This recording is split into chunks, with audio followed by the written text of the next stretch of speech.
il y a plus de 110 pays qui ont déposé leurs instruments. Et donc la marche est là, l'engagement est là. Et donc je pense que c'est la communauté internationale elle-même qui parle et qui répond. Il y a encore quelques sceptiques, mais le sens de l'histoire, personne ne peut l'arrêter.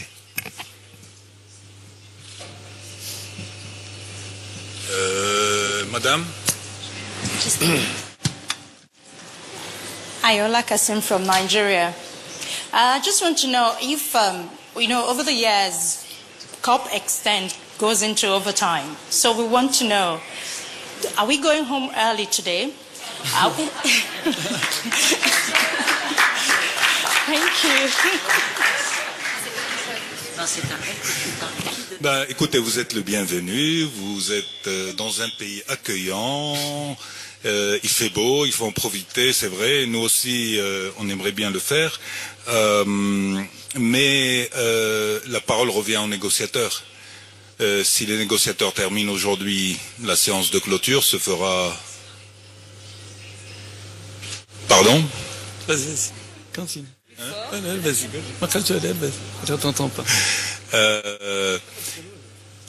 La parole revient en vérité aux négociateurs. Ils continuent de négocier.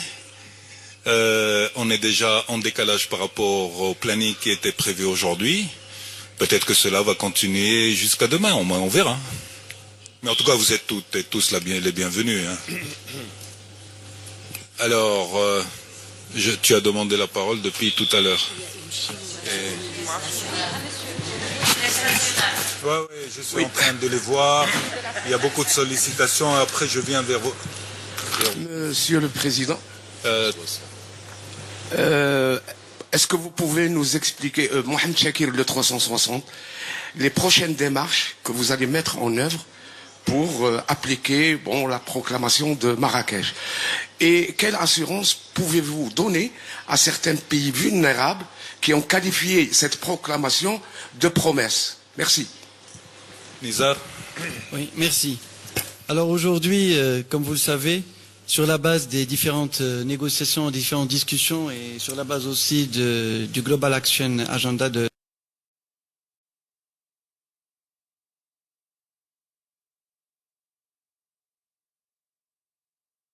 Marrakech, donc la présidence marocaine s'est fixé un certain nombre d'objectifs et a mis l'accent sur 3 axes principaux.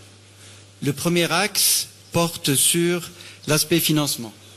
Nous avons considéré qu'il était essentiel pour pouvoir assurer en fait la mise en œuvre et l'implémentation des différents indices et des différents projets qui ont été proposés et projetés par les différents pays, de mobiliser ce financement à travers 3 axes.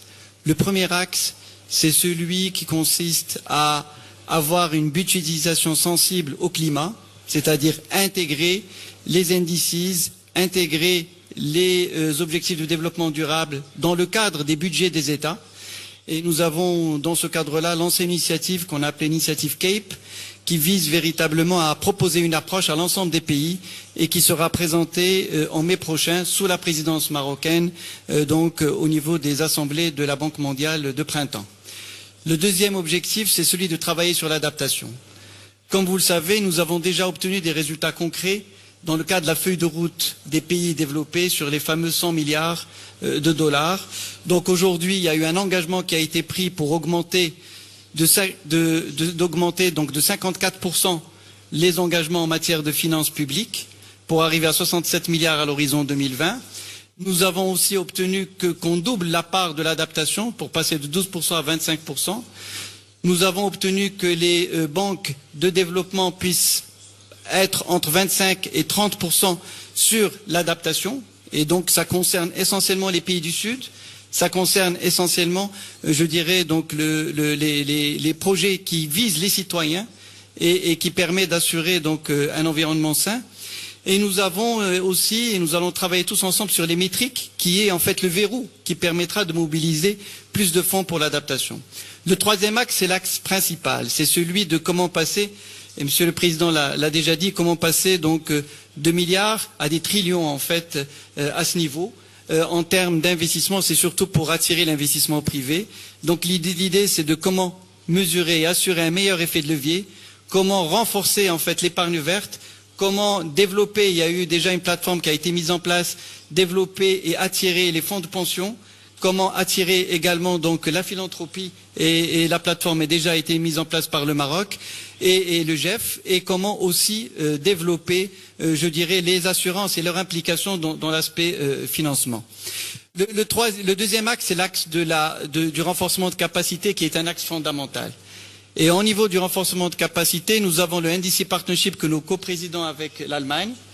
Nous avons aussi développé un réseau de centres de compétences en changement climatique qui regroupe donc un certain nombre de pays, dont le Maroc va assurer le secrétaire général avec le centre des 4C.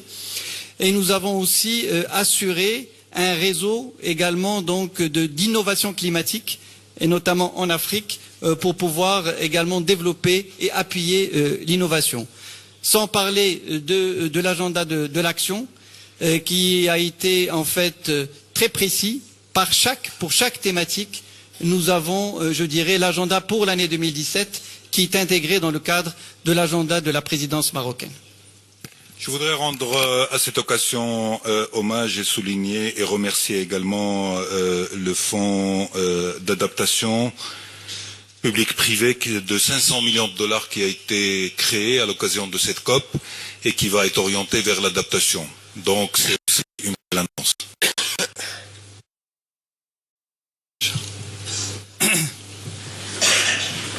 Mohamed Bourouis de Média TV, à quel point vous avez réussi à porter la voix de l'Afrique dans cette COP?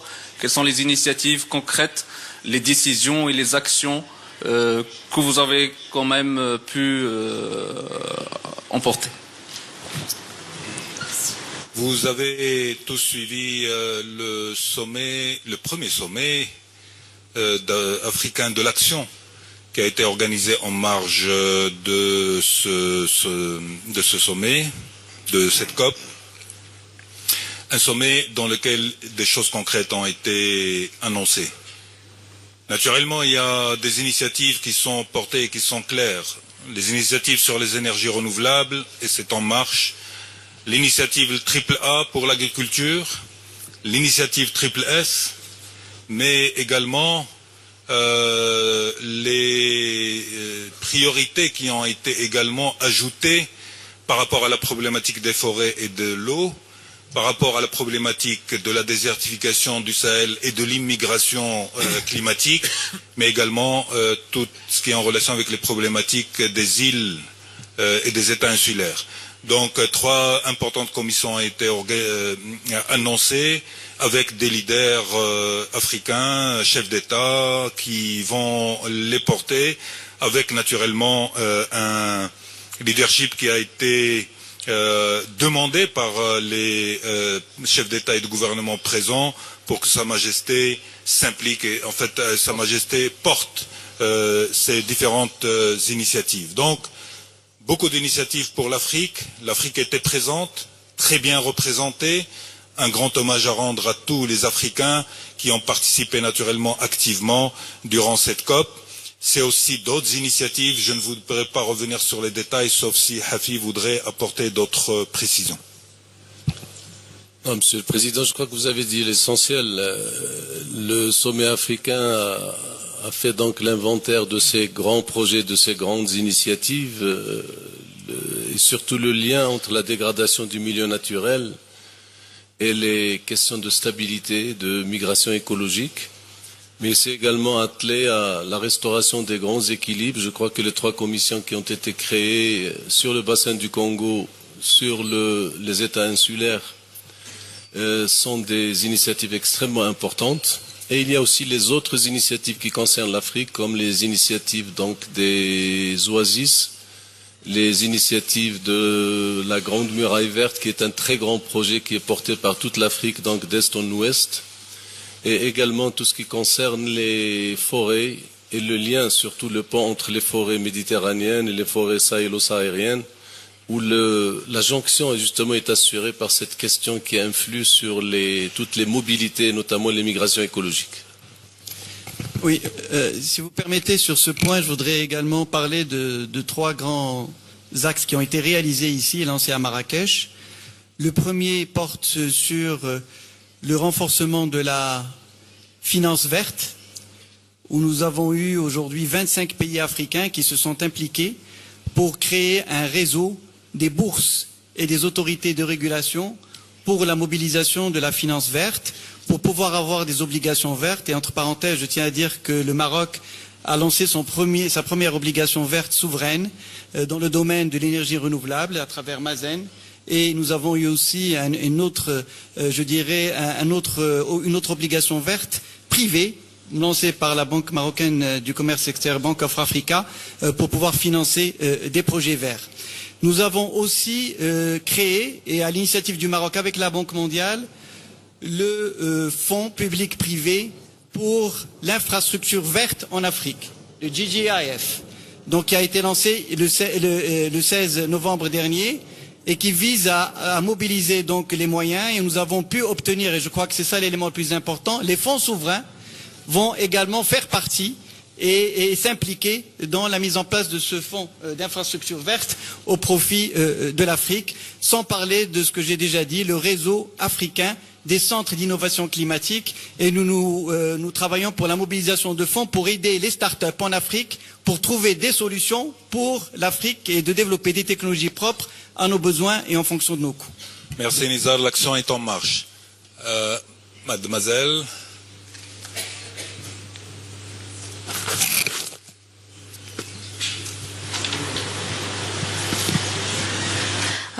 Even though the $100 billion for climate finance has been stressed, there is still a lack of clarity where this is going to come from, who's going to contribute to the $100 billion. So what was decided on this in this summit, if you could sum up that?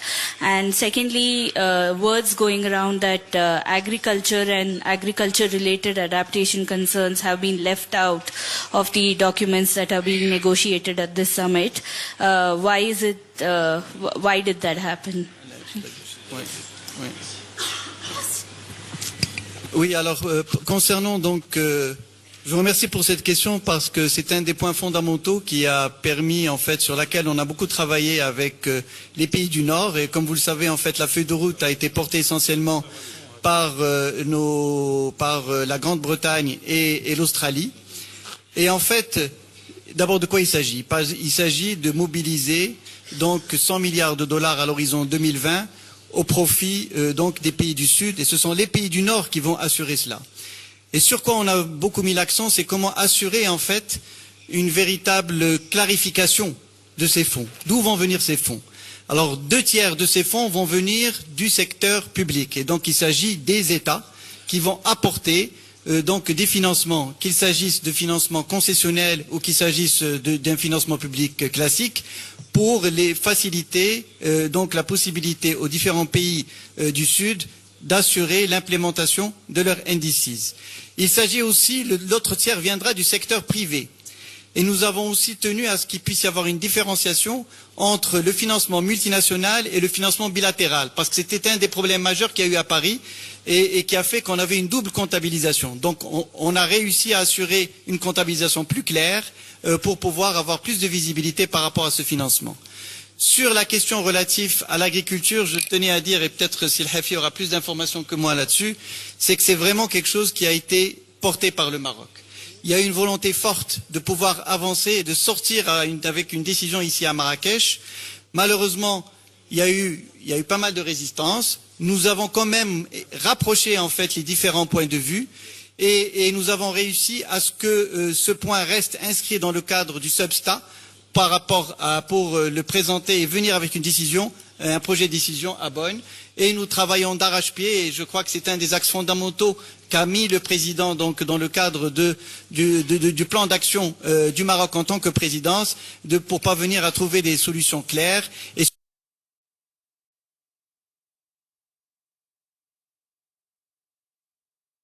avancer sur l'agriculture. Mais ce que nous avons obtenu aussi, ça a été dit, c'est que dans la déclaration, la proclamation de Marrakech, l'agriculture figure fortement, et donc ce qui montre véritablement l'engagement de l'ensemble des chefs d'État et l'ensemble des chefs de délégation pour avancer sur cette question au courant de cette période et sous la présidence marocaine. Oui, je voudrais juste revenir sur la feuille de route financière et dire qu'on a eu de très bonnes nouvelles. Comme a dit Monsieur Barakat, cette année, l'étude qui a été faite, le rapport qui a été fait par la Grande-Bretagne et par l'Australie a montré qu'on va dépasser les 100 milliards de dollars par an à l'horizon 2020 et que, comme a dit Sénézar, on va avoir pratiquement 67%, les 2/3, qui viennent des fonds publics. Donc aujourd'hui, la question de la finance en elle-même n'est plus problématique. Hier, au High Level Event, il y a eu des annonces exceptionnelles de la part de plusieurs bailleurs de fonds sur des participations et des financements de projets en Afrique et dans les États insulaires. Merci Hakima. Allez-y. سؤالي موجه إلى السيد الرئيس. يأتي في مثل هذه المؤتمرات تأتي الدول وكل دولة ومعها ملفاتها وهمومها ودفاترها. إلى أي حد توصل هذا المؤتمر إلى إقناع هذه الدول ولا سيما بلدان الجنوب بأن المستقبل للمبادرات الجماعية وللعمل الجماعي؟ إلى أي حد توصلتم إلى هذا؟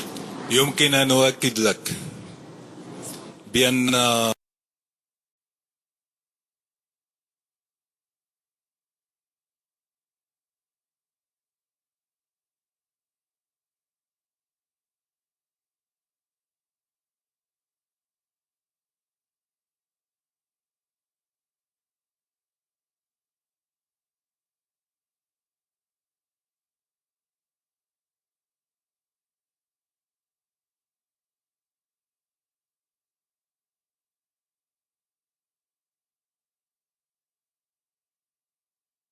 هناك ثقافة جديدة ونحن نسير في اتجاه. شكرا. مادمازيل. Basmel Hijri pour deuxième point aimant. Que prévoit la présidence marocaine pour la société civile?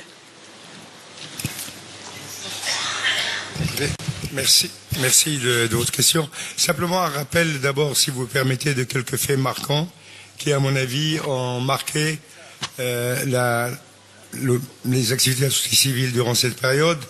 Une rencontre parlementaire internationale à l'initiative du Parlement marocain et de l'Union interparlementaire.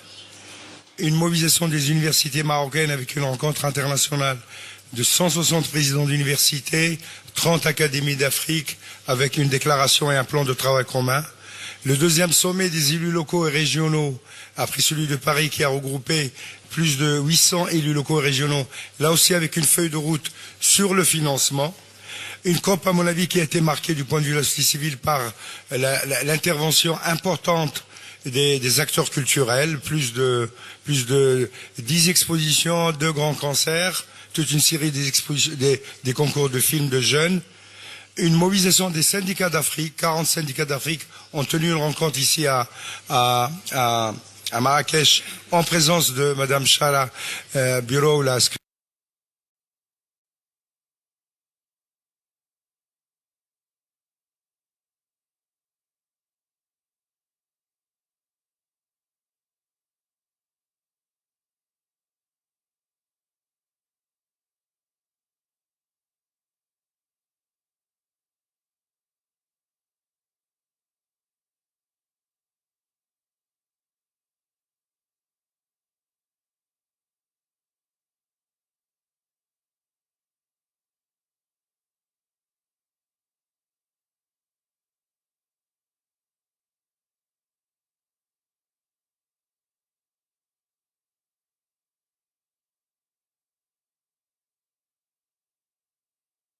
Dès la fin du mois de janvier, en coordination avec le secrétariat de la CNUC, une réunion de bilan.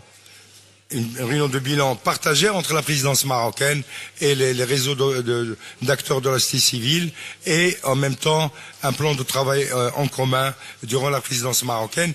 Bien évidemment, le comité de pilotage accompagnera dans la mesure du possible l'ensemble des dynamiques lancées ici à Marrakech. Merci. Bonne nouvelle encore à l'occasion du sommet des femmes. Il y a un fonds vert pour les femmes de 50 millions de dollars qui a été lancé. Donc, voilà encore du concret qui va aider à travers ce fonds, aider la mobilisation des femmes et le rôle des femmes en faveur du climat. Madame.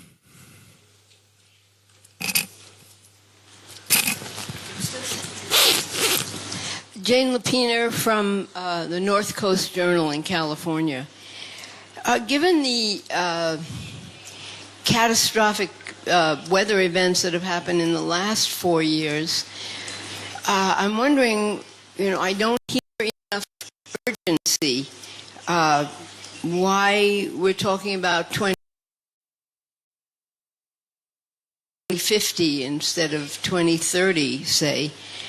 I know we put a man on the moon in 10 years, so many months, and so many days.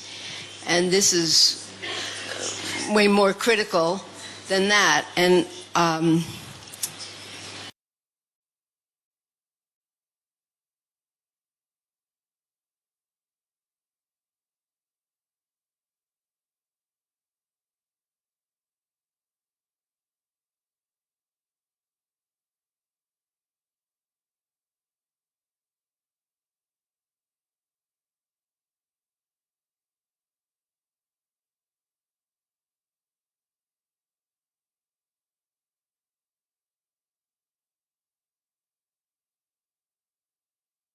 We launched the NDC partnership, and NDC partnership is a medium term, and it's between 2020 and 2030 to have the implementation of the NDCs. But most important, end of this the Marrakesh Global Action Agenda, we launched yesterday the long-term strategies, and this is very important for the investors. If you want the non-state actors and the private sector to trust the countries and the government, they need to have visibility, certainty, they need to have the trajectory, and this is why we are speaking about the long-term strategies. This is very important to implement now, but we need to know what is the goal and what is the trajectory.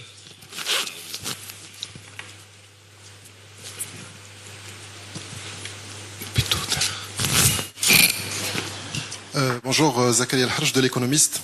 Alors, beaucoup de messages d'espoir et d'optimisme ont été délivrés tout au long de ces 11 jours. Comme vous l'avez dit, les négociateurs sont maintenant réunis pour sortir avec un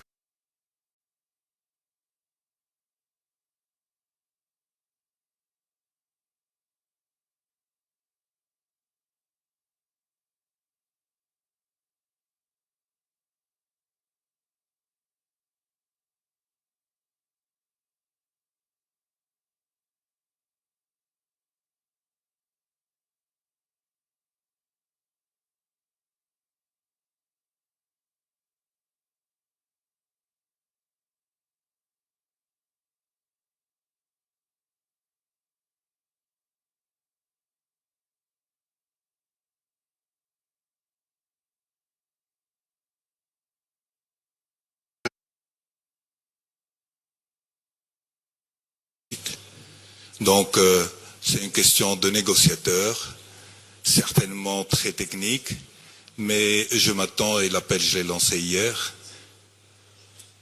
nous avons voulu faire de cette COP une COP de transparence, d'inclusivité, mais également de consensus. J'ai lancé l'appel pour que cet esprit soit préservé jusqu'au bout. L'entrée en vigueur de la CMA qui a marqué et qui a constitué un moment important de cette COP doit déboucher sur un consensus quant à l'agenda de la CMA durant les 2 prochaines années, et je n'ai strictement aucun doute que les négociateurs vont y arriver.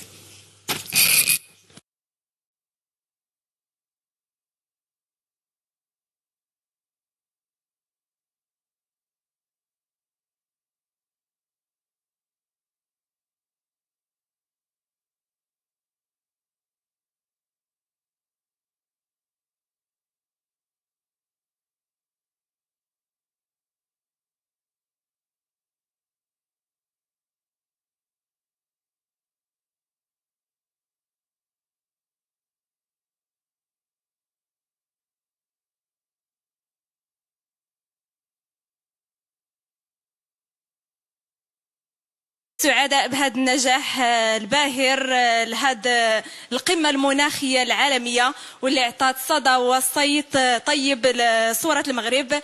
فسؤالي سيد رئيس الكوب، يعني ما هي الإجراءات العملية اللي غادي تتبع هذه المرحلة، مرحلة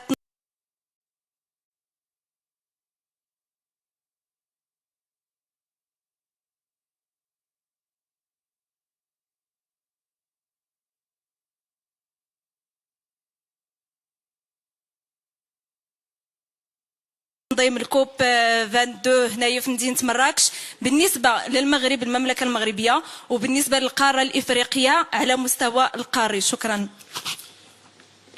باش نلخص بطريقة سريعة، خارطة الطريق تكلم عليها السي نزار، فيها 3 ديال الأولويات وغادي نبداو في تفعيلها مع نهاية هاد القمة. داخل هذه الخارطة الطريق كاين هناك ما هو متعلق بالقارة الإفريقية وعندها برمجة وجدولة وكذلك مجموعة ديال المبادرات اللي غادي نسهروا على أنها تقدم بشكل متميز. هناك التزاماتنا كذلك الأخرى مع الدول النامية، مع الدول les États insulaires إلى آخره، الجزر الصغيرة. إذا هذا الشيء هذا كله داخل في إطار خارطة الطريق. عندنا سنة ديال العمل، الهدف ديالنا هو أنه ملي غادي نكملوا السنة وغتكون مجموعة ديال المبادرات اللي غادي ناخذوها ومجموعة ديال اللقاءات ومجموعة ديال الاجتماعات، بمعنى أنه دابا عاد غادي يبدا العمل كذلك من بعد ما هادشي اللي درناه واللي هي الشروط والظروف. غادي نبداو دابا في تفعيل خارطة الطريق ديال المغرب، لأن اليوم المغرب يترأس القمة 22.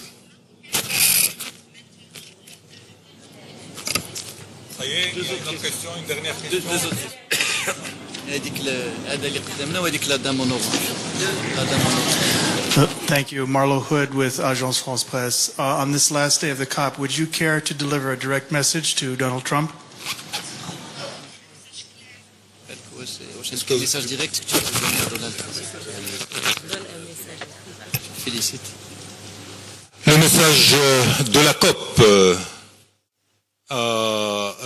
au nouveau président américain est tout simplement de dire nous comptons sur votre pragmatisme et votre esprit d'engagement. La communauté internationale est engagée dans un grand combat pour l'avenir de notre planète, pour l'avenir de l'humanité, pour la dignité de millions et de millions de personnes, pour ce que devra être notre planète demain, ce que nous devons laisser à nos enfants. C'est également notre capacité collective à s'être mobilisés, à faire toute cette démonstration de l'ensemble des pays, de l'ensemble des communautés agissantes dans le monde.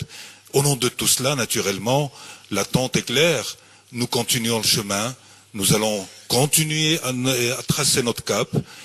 Nous n'avons strictement aucun doute sur l'esprit de pragmatisme du président Donald Trump, mais également de la démonstration d'engagement qui a été faite par l'ensemble du peuple américain. Je pense que nous avons fait le tour. Il y aura un autre point de presse, naturellement, avec la secrétaire exécutive des Nations de la CNUC. Je tiens à vous remercier encore une fois pour votre présence, votre mobilisation, pour vos questions pertinentes. Et je suis, avec mon équipe, l'équipe de pilotage, très heureux d'avoir partagé ce moment avec vous. Merci et merci pour tout ce que vous avez fait. Et bienvenue encore une fois au Maroc et bienvenue à Marrakech.